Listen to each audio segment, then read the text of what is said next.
Hello guys, my name is Nora Ekitan and today we are with the one and only Kenyan Eco Innovator. So if you don't know who this is Kenya Eco Innovator. He's the founder of Eco Hydroponic Gardens, which provides gardening solutions. And today we are going to focus on how his solutions are going to help Nakuru with the new Nakuru city status. So Daniel, can you say something?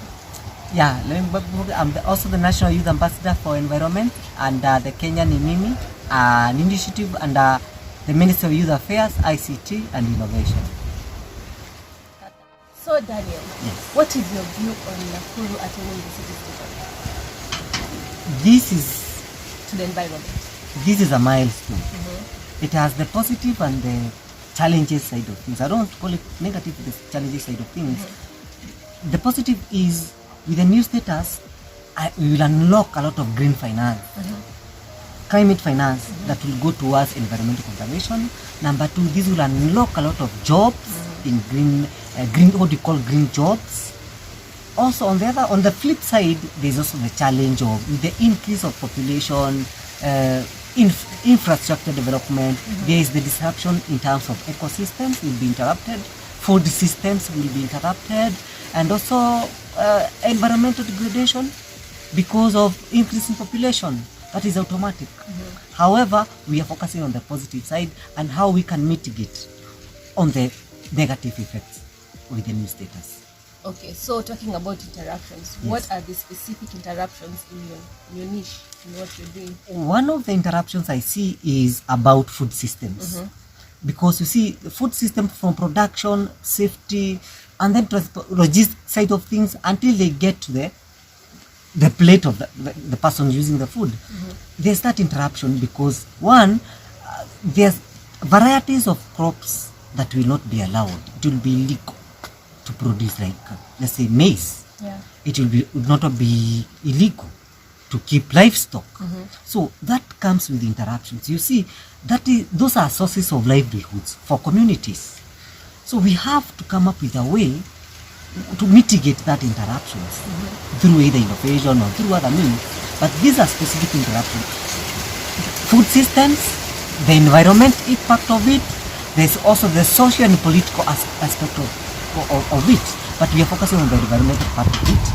There is going to be impacts because of increase in population, infrastructure development, increase in industrial development. Industries will pop up from different parts of the city. That comes with the pollution side of things. So there's that aspect of environmental impact that we must work on. Okay.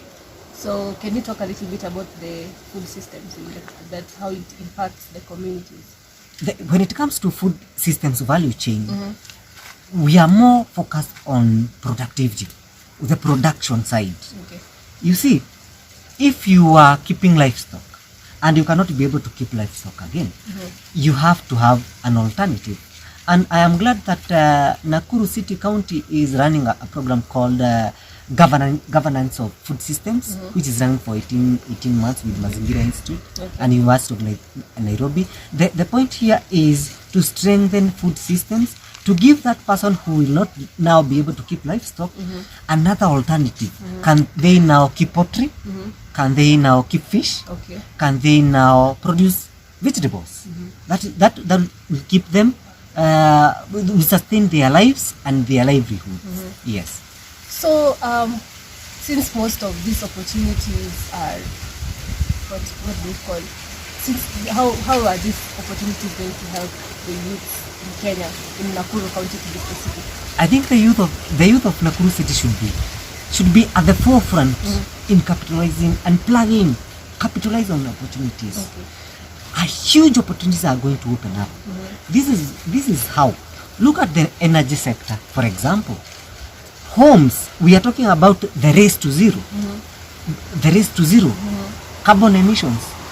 Kenya has a target to lower carbon emissions, and this will impact on the city.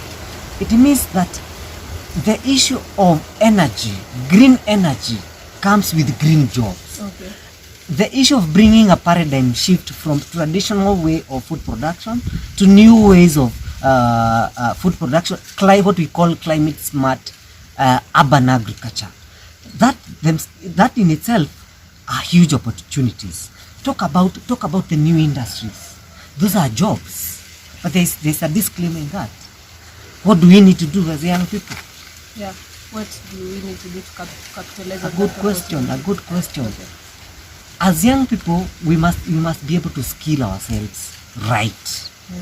When you talk about jobs, you see, you cannot be given a job that you have no skills to do. Yeah. That task, if you don't have the knowledge and the skill to carry out that task, it is you'll miss the opportunities. So as the youth of the county and the country at large, we must skill ourselves right, and what we call green skills that will capitalize on the opportunities. For example, if you come up if you get skills in climate smart gardening solutions, for example, climate smart urban agriculture, for example, you'll be able to help the households within the city to transition to have other alternative ways of producing food, of carrying out their normal activities.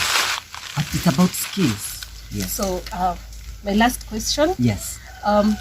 Since you're talking about these skills, how can these skills be availed to the local youth? Like, not everyone can really be able to access these skills, so how can you help them as Daniel? Now, as the National Youth Ambassador, we have a national platform where we engage young people. And Nakuru City is not an exemption. Currently, we are working with partnership with the county to bring a group of young people and give them skills. Especially, you see, like these innovative gardening solutions you see behind here. They require young people to produce. They require young people to implement them. They require young people to offer extension services and even after sale services. So those opportunities are there, but to the people with the skills. Yes. So as we move along, we are working with youth groups, we are working with community-based organizations, and we are working also with private sector. For example, KCB, also Equity Foundation, Kenya Climate Change Innovation Center. We got other non-governmental organizations helping the young people. We have United Nations Population Fund that were able to feature my innovations this year. So opportunities are there for the young people. And on a personal level, as the National Youth Ambassador, I am calling upon young people, come, let us engage. You are in Turkana, you are in Baringo, you are in wherever. What you need is information. We will provide that information. What other thing do you need? It is the skill. The other thing you need is the platform to network, so that you can offer that solution to the required communities. It's a paradigm shift, let me say, for the youth. Okay. I think you've answered all my questions. And if anyone else has a question and you want to direct it to Kenyan Eco Innovator or the National Youth Ambassador, please leave it in the comment section and we will personally reach out to you. So thank you, Daniel, for having me here, and thank you for the cameraman Konyuma. Thank you very much. See you, catch up, let's keep following. Bye.